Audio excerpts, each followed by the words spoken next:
वहां हमने भारत और नेपाल संबंधों में वहां के सबसे विवादित दौर में नेपाल के प्रधानमंत्री केपी शर्मा ओली से बात की, क्योंकि हाल के दिनों में जितने भी सारे विवादित बयान आ रहे हैं वो नेपाल के प्रधानमंत्री केपी शर्मा ओली की तरफ से ही आ रहे हैं। इसलिए हमें यह लगा कि केपी शर्मा ओली से सीधे बैठकर आमने सामने बैठकर बात करनी चाहिए, उनसे पूछना चाहिए कि उन्हें उनके मन में ऐसी कौन सी बात खटक रही है और चीन ने उन्हें ऐसा क्या दे दिया कि वो आजकल बदले बदले से दिखते हैं। इसलिए अब आप इस इंटरव्यू को बहुत ध्यान से देखिए। ये हमने काठमांडू में उनके घर पर रिकॉर्ड किया है और इस इंटरव्यू के दौरान हमने जानने की कोशिश की कि ओली के मन में क्या है और आपके मन में केपी शर्मा ओली को लेकर जितने भी सवाल हो सकते थे या हो सकते हैं वो सब हमने इस इंटरव्यू में उनसे पूछे हैं। नमस्कार, इस समय हमारे साथ नेपाल के प्रधानमंत्री केपी शर्मा ओली जी हैं और भारत में और नेपाल में दोनों जगह आम लोगों के बीच में भी भारत और नेपाल के संबंधों के बारे में लगातार बातचीत होती है और खास तौर पर भारत के लोग इस समय जरूर ये चाहेंगे कि वो ओली जी की बात सुने। तो ओली जी, आपका बहुत बहुत स्वागत है और बहुत बहुत शुक्रिया हमें ये समय देने के लिए। धन्यवाद आपको। ओली जी, भारत और नेपाल हमेशा राम लक्ष्मण की तरह रहे हैं और आप तो अक्सर रामायण के बारे में बात करते रहते हैं, लेकिन अब ऐसा लगता है कि लक्ष्मण जो है वो ये कहने लगा है राम से कि अब मुझे भी बराबरी का दर्जा चाहिए और अब हम बराबरी के हिसाब से रहेंगे। ये अचानक हुआ है। ऐसा लगता है कि जैसे नेपाल के मन में कोई बात खटक रही है, जैसे अचानक से परिवार में होता है ना कि छोटे भाई को अचानक कोई बात खटकने लगती है, कुछ अच्छा नहीं लगता। तो आपको ऐसा लगता है कि भारत और नेपाल के जो संबंध हैं वो इस दौर से गुजर रहे हैं इस समय? देखिए, आपका क्वेश्चन भी बताता है कि इंडिया राम है, हम लक्ष्मण हैं। इसके कई अर्थ होते हैं। इंडिया भगवान है, हम उसके छोटे भाई हैं। इंडिया बड़ा भाई है, हम छोटे भाई हैं। मैं कहता हूं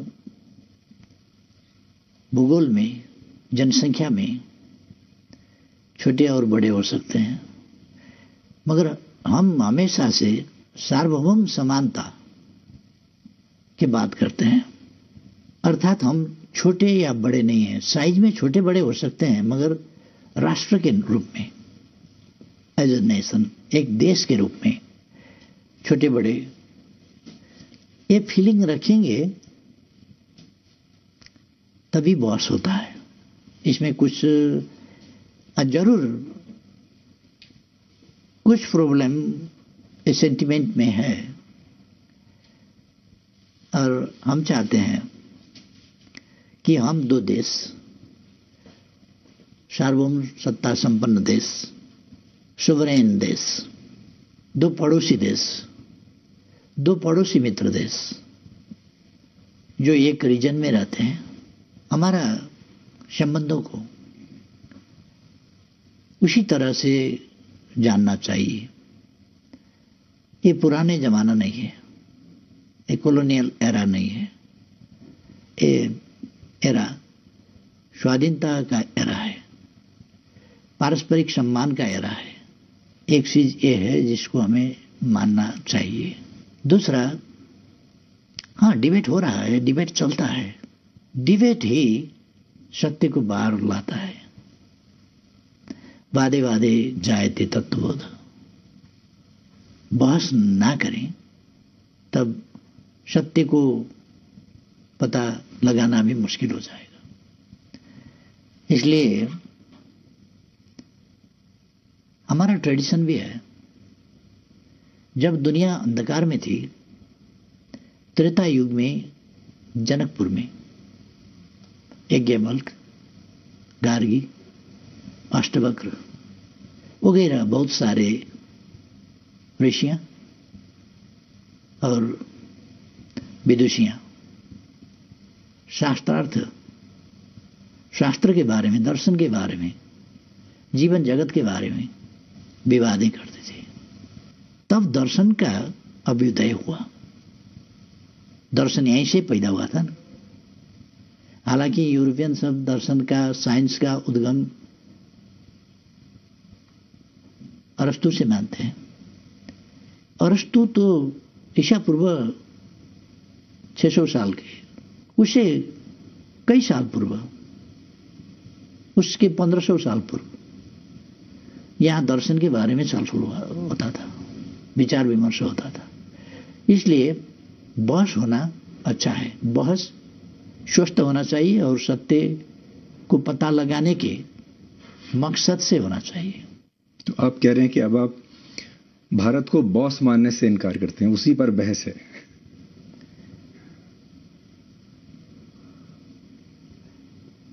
अब भारत अगर कल समझता होगा, आज भारत अपने को बॉस नहीं समझता, इसलिए उस पर बॉस का। और आपको लगता है कि बॉस नहीं समझता लेकिन बड़ा भाई समझता है? और हमारे संस्कारों में तो बड़े छोटे का हमेशा जो प्रेम बना रहता है। देखिए, आप 68 साल के हैं, मोदी जी 70 साल के हैं, तो ऐसे भी आपके बड़े भाई हुए, तो आप भी कभी भी फोन उठाकर उनसे सीधे बात कर सकते हैं। व्यक्तिगत तौर से, हाँ, व्यक्तिगत तौर से वो हमसे बड़े हैं उम्र के हिसाब से। जब हम दो प्राइम मिनिस्टर बैठेंगे तो दो प्राइम मिनिस्टर बैठेंगे, बड़ा प्राइम मिनिस्टर छोटा प्राइम मिनिस्टर नहीं, दो सोवरेन कंट्री के प्राइम मिनिस्टर्स बैठेंगे। वहां कई देश के प्राइम मिनिस्टर, प्रेसिडेंट्स बहुत छोटे उम्र के हैं, अभी बहुत छोटे उम्र के। जब हम पॉलिटिक्स में लगे तब वो पैदा भी नहीं हुए थे। बिल्कुल ऐसे छोटे उम्र के हैं, फिर भी प्रेसिडेंट हैं। बड़े राष्ट्र के हों, छोटे राष्ट्र के हों, प्रेसिडेंट हैं। हर प्रेसिडेंट के साथ उनका बराबरी का रिश्ता होगा, प्राइम मिनिस्टर का बराबरी का रिश्ता होगा, हेड ऑफ द गवर्नमेंट के वजह से, हिसाब से। इसमें मोदी जी को कोई एतराज नहीं है। मोदी जी बराबरी की हैसियत से संबंध बनाने में उनको कोई एतराज नहीं है। मगर मेरे बातों को लेकर कि मोदी जी का बराबरी का प्राइम मिनिस्टर हूं बोला, इसको बुरा मानने वाले बहुत लोग हैं, तो मैं क्या करूं?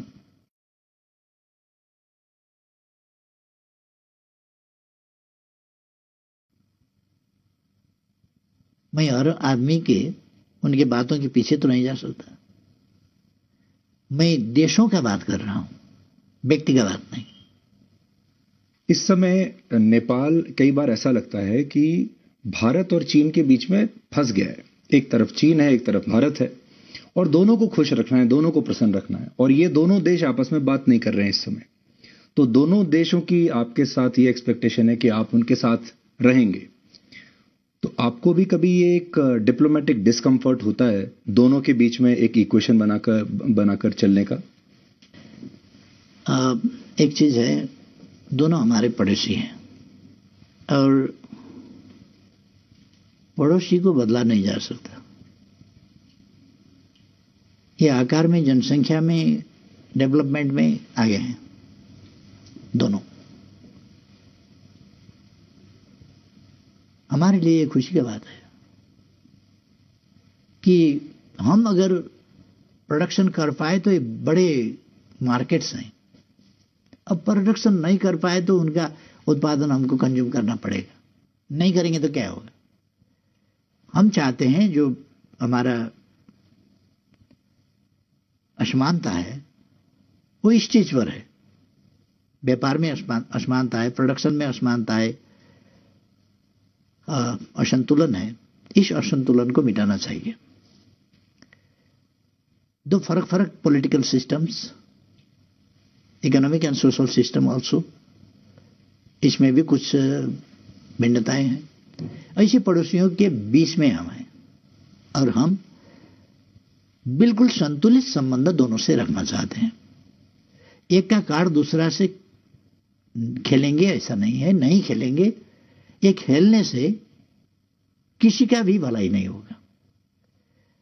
आप से हम कुछ बात करेंगे, कार्ड प्ले करेंगे, दूसरा से कार्ड प्ले करेंगे, तीसरा दिन पता चल जाएगा।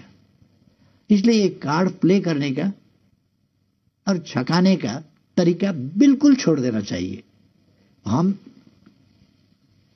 इस शैली में नहीं जाएंगे। जी, लेकिन मैं आपको भारत के लोगों का सेंटिमेंट बताना चाहता हूं। चीन के साथ हमारा गलवान के ऊपर विवाद हुआ, लद्दाख के ऊपर विवाद हुआ, फिर बातचीत बंद हो गई, लगातार वो चल रहा है।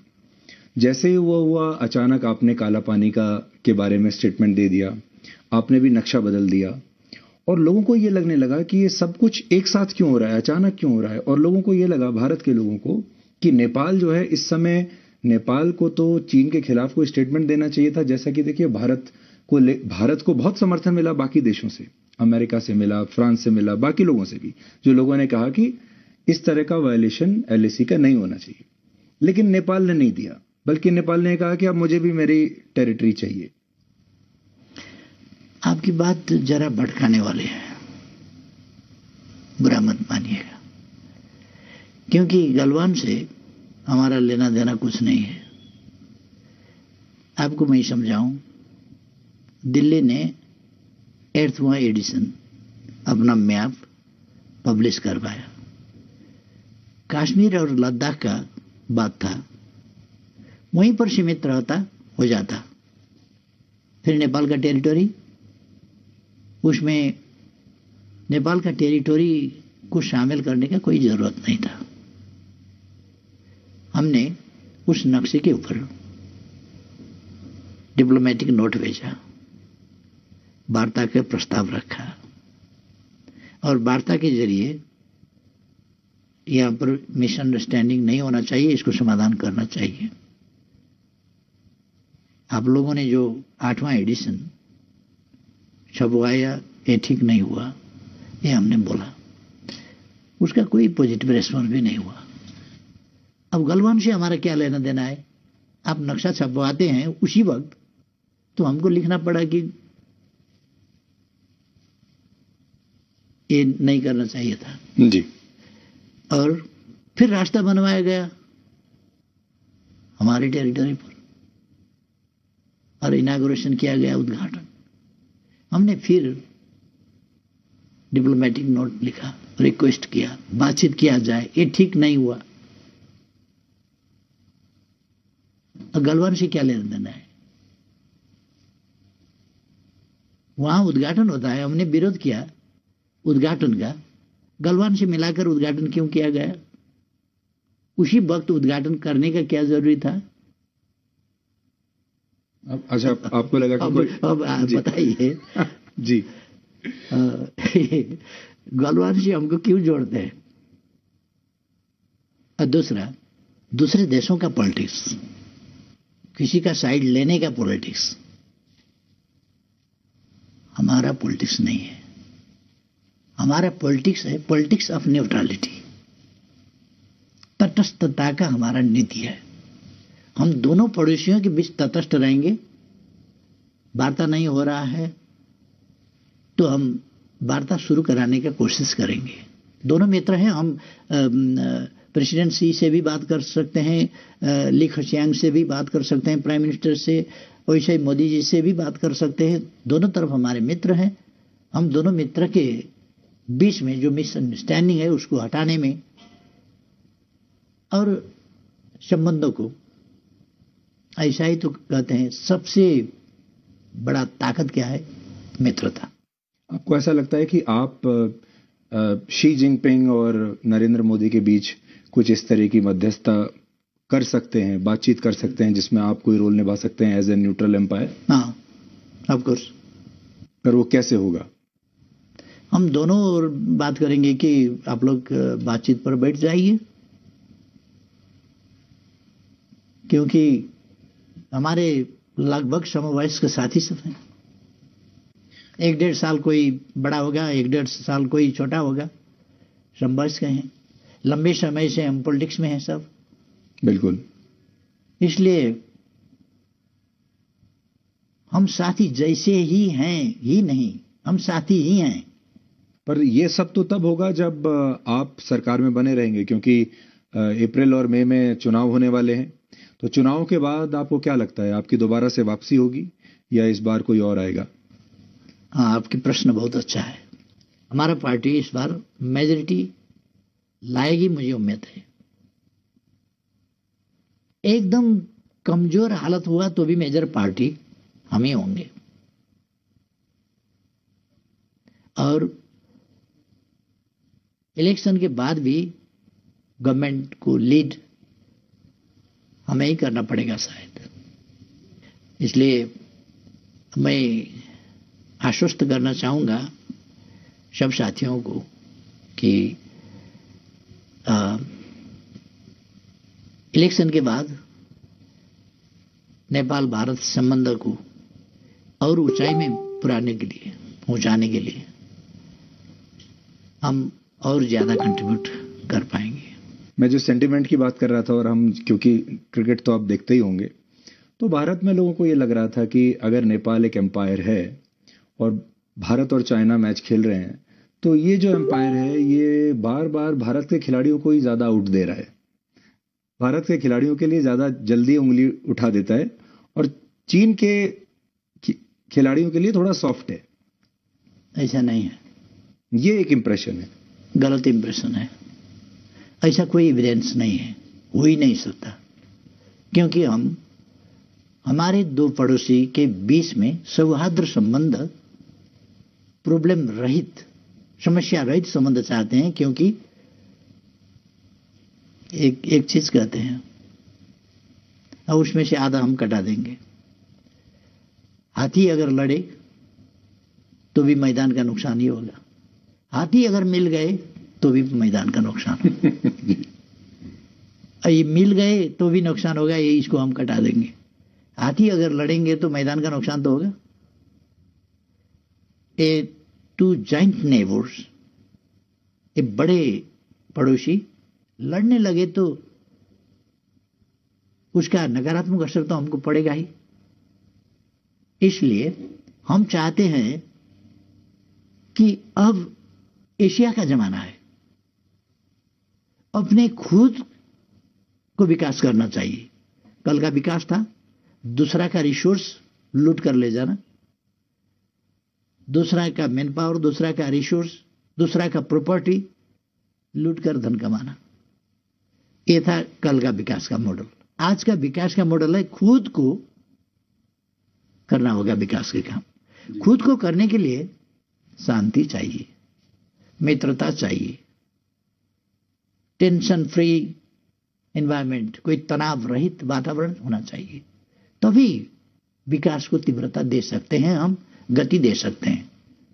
इसलिए अपने देश के अंदर में हो या पड़ोस में हो, पड़ोसी से हो या अपने अंदर हो, शांति हो तो हम विकास को गति दे सकते हैं। शांति नहीं है तो उस पर हमको ज्यादा ध्यान रखना पड़ेगा, ज्यादा खर्च करना पड़ेगा। अननेसेसरीली विकास का जो प्रयास है और विकास के जो रिसोर्स हैं उसको शांति मेंटेन करने के ओर हमको खर्चा करना पड़ेगा। इसलिए वो हमारे लिए, हमारे विकास के प्रयासों के लिए नुकसानदायी होगा। इसलिए हम चाहते हैं कि हमारे पड़ोसी में अच्छा संबंध हो, विश्वास का वातावरण हो, भरोसा योग्य मित्र बने, कि एक अर्का पर संदेह हो, हम आप मित्र हैं मगर संदेह है आपके ऊपर, साथ में सोए हैं, नींद नहीं आएगी, क्योंकि नींद आ जाएगी मैं सो जाऊं तो मित्र क्या करेगा, मित्र के नाम में बड़ा खतरनाक आदमी मेरे पास में सोने का बहाना कर रहा है, खतरा है, तो नींद नहीं आएगी। आपको किसके साथ अच्छी नींद आ रही है आजकल? आजकल का बात नहीं, नेपाल जो, चीन या भारत? नेपाल जो अस्तित्व में है वो संतुलित नीति के साथ, न्यूट्रलिटी, ये तटस्थता की नीति के साथ किसी का पक्ष नहीं लेना। फिलहाल ये अच्छा नहीं लग सकता है, फिलहाल हमारा साइड क्यों नहीं लिया, हमारे पक्ष में क्यों नहीं बोला, हाँ ताकत लगाओ, हमको क्यों नहीं बोला, वोटिंग क्यों नहीं किया।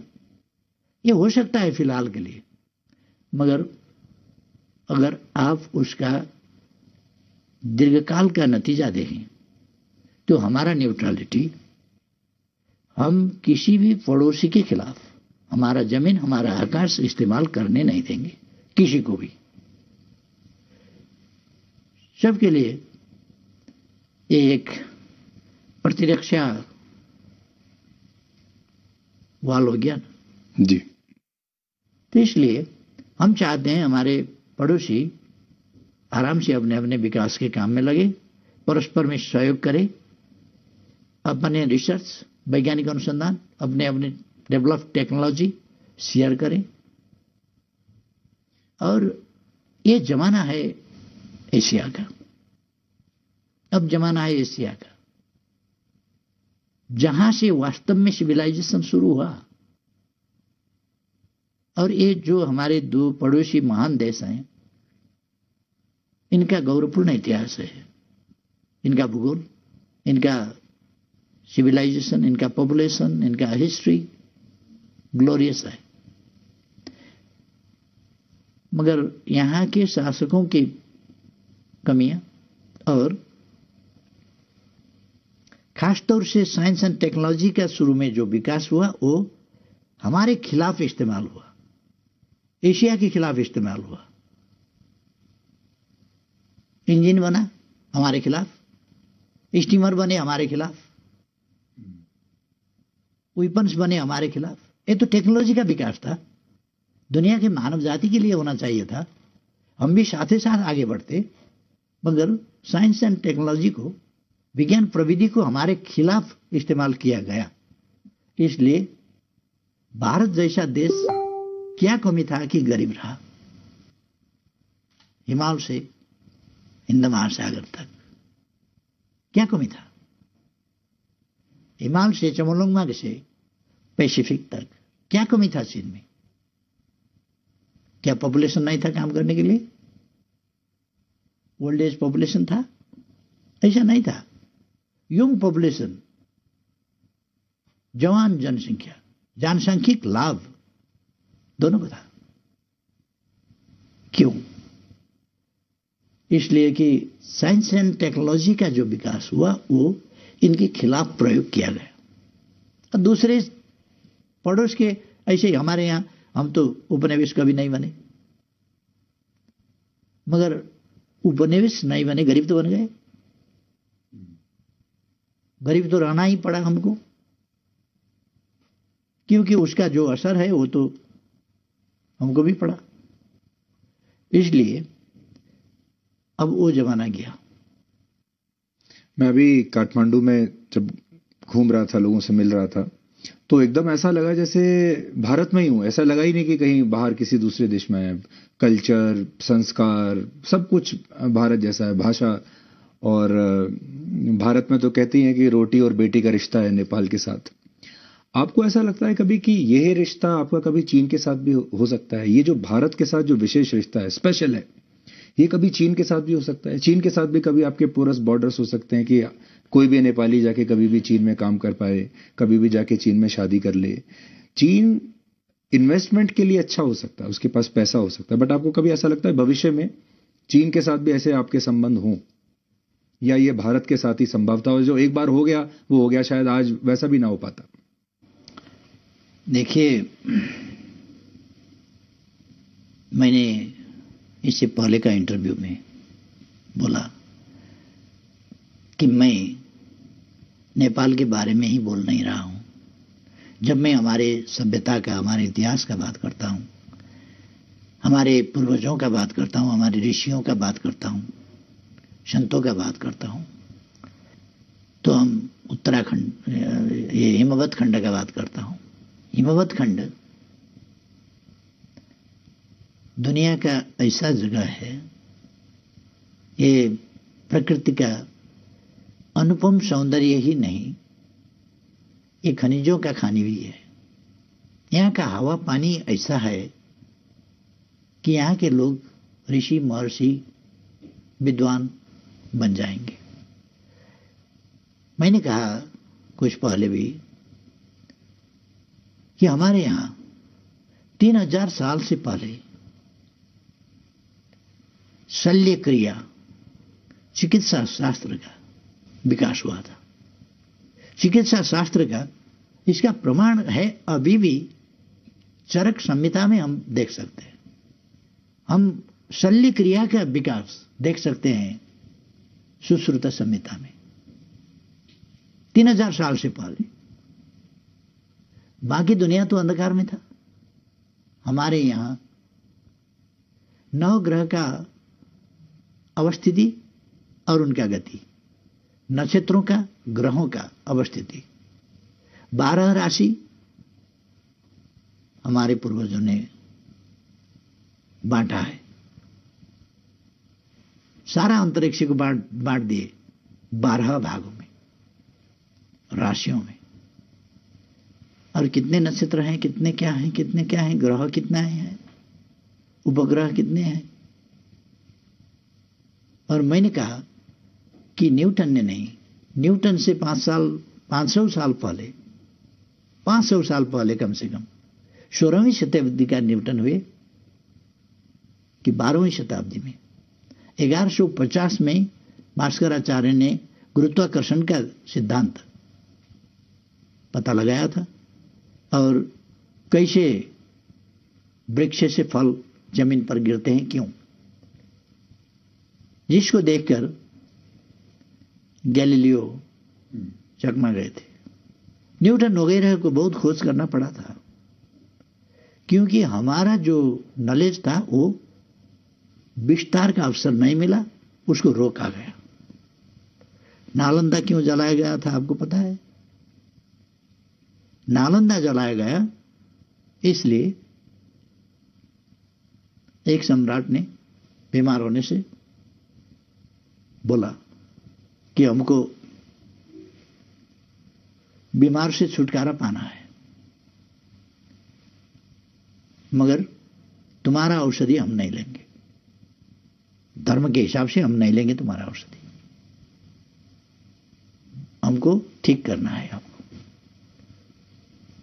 तो नालंदा के ऋषियों ने, मतलब प्रोफेसरों ने आइडिया लगाया कि उनको एक मोटा सा किताब दे दी और कहे कि इसके पाने उल्टाते रहो, पाने उलटते रहो, उलटते रहो। 2-4 रोज पाने उलटते रहे, ठीक हो गए। आश्चर्य से उनसे पूछा कि हम कैसे ठीक हो गए,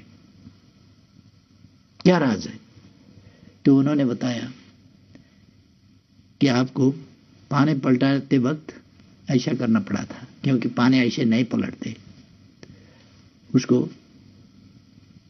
कुछ ऐसा गिला करना होता है। तो आप उंगली जीभ पर ले जा रहे थे पटक और पाने पलटा रहे थे। वो पाने में औषधि लगाया गया था, तो वो औषधि ऐसे करके आप ले रहे थे, उससे कुछ दिन में आपको ठीक कर दिया। तो इतना डेवलप है, ये तो खतरनाक बात हुआ। हमारा धर्म कैसे आगे जाएगा? इसको तो नष्ट करना पड़ेगा, आग लगा दो इसको। 9 लाख पुस्तकें वहां लाइब्रेरी में महीनों तक आग बुझे नहीं थी वहां। 4 साल तक। मतलब हमारे पूर्वज तब भी ऐसे थे और हमारा मेडिसिन ऐसा इफेक्टिव था। वो धरती का हम बात कर रहे हैं, धरती का इस भूखंड का बात कर रहे हैं, जिसको हमें समझना चाहिए। और आपने जो पूछा, इन सब बातों से उलझना हमें नहीं चाहिए, ये उलझने की बात है। ब्रॉड माइंडेड होना चाहिए और ब्रॉड माइंड के साथ हमें आगे बढ़ना चाहिए। आगे बढ़ना, कहां पर छिद्र है हमको देखना नहीं है, छिद्र में उंगली डालकर बढ़ाना नहीं है, छिद्र हमको ढूंढना नहीं है, अगर सामने आया निपटाना है, आगे बढ़ना है। तरीका हमारा ये होना चाहिए। इसलिए हम भारतीय भाइयों और बहनों को रिक्वेस्ट कर रहा हूं कि हमें कोई असमझदारी रखने की कोई जरूरत नहीं है। हम 2 पड़ोसी देश हैं, आकार में छोटे बड़े हैं, मगर राष्ट्र की हैसियत से बराबर है। और इस समता के भाव से हमें आगे बढ़ना चाहिए। पिछले कुछ महीनों से जब हम आपको लगातार ऑब्जर्व कर रहे थे, तो हमने ये भी देखा कि आप एक प्रधानमंत्री तो हैं, नेता भी हैं, लेकिन आपके अंदर एक हिस्ट्री का प्रोफेसर भी है। एक दर्शन का प्रोफेसर भी है, और हाल के दिनों में आपने जितने लॉजिक्स निकाले, चाहे वो काला पानी, वो भी आपने हिस्ट्री में से निकाला, वो पूरा नक्शे की बात, रामायण के बारे में आपने कहा, वो भी आपने पूरा माइथोलॉजी से और हिस्ट्री से ही निकाला। तो बहुत सारी चीजें आप आजकल निकाल रहे हैं। तो कई बार मुझे लगता है कि भारत के जो नेता हैं या सरकार है, उसको एक प्रधानमंत्री और सरकार से नहीं, एक हिस्ट्री के प्रोफेसर से भी डील करना पड़ेगा। तो इसलिए हिस्ट्री, एक आपके साथ शायद हिस्ट्री पर भी वाद विवाद करने की जरूरत पड़े। हाँ, अगर जेएनयू कुछ ऐसा डिबेट ऑर्गेनाइज करेगा तो भी ठीक होगा कि हम, हाँ, भारत में बहुत सारे विद्वान हैं, मगर जो प्रचार प्रसार होना चाहिए उनके विचारों का, उनका खोज का, उनके अनुसंधान का, और जो हमारे ग्रंथें हैं, हमारे रचनाएं हैं पूर्वजों के और आविष्कार हैं, हमारे पूर्वज ऐसे इनोवेटिव थे और ऐसे रिसर्चर थे जिन्होंने कोई ऐसा पौधे का, पेड़ों का पत्ता नहीं छोड़ा होगा जिसको सिखा नहीं किया होगा। आपने ये भी देखा होगा कि भारत में 2014 के बाद, जब से प्रधानमंत्री नरेंद्र मोदी बने, एक राष्ट्रवाद की लहर आई है, एक नया अलग माहौल बना है। क्या आपको ऐसा लगता है कि आपके नेतृत्व में आप भी वही नेपाल में करने की कोशिश कर रहे हैं कि एक देश को उसका प्राइड याद दिलाना चाहिए, उसमें एक राष्ट्रवाद की भावना डालनी चाहिए, जो भारत पश्चिमी देशों के साथ कर रहा है, जो भारत चीन के साथ कर रहा है इस समय, कि हमें भी बराबरी का दर्जा चाहिए, वही आप नेपाल के साथ कर रहे हैं, और अनफॉर्चुनेटली सबसे पहले नजर आपकी भारत पर ही पड़ गई। बात ऐसा है, आज का जमाना ही, मैंने शुरू में ही कहा, ये औपनिवेशिकता का जमाना नहीं है, उपनिवेशवाद का जमाना नहीं है, कॉलोनियलिज्म का एक जमाना था, अब वो समाप्त हो गया। उसके अवशेषों को हमें समाप्त करना है, अपने मन से, अपने मस्तिष्क से। हमें अपने राष्ट्र के, अपने राष्ट्र के उत्पत्ति के, अपने राष्ट्र के इतिहास के, और अपने राष्ट्र ने क्या दिया दुनिया को, उस पर हम गर्व करते हैं कि गायत्री जो मंत्र है, गायत्री मंत्र, मंत्रों का भी मंत्र कहा जाता है, वो नेपाल के कोशी नदी के किनार में, चतरा में कौशिक ऋषि ने लिखा था।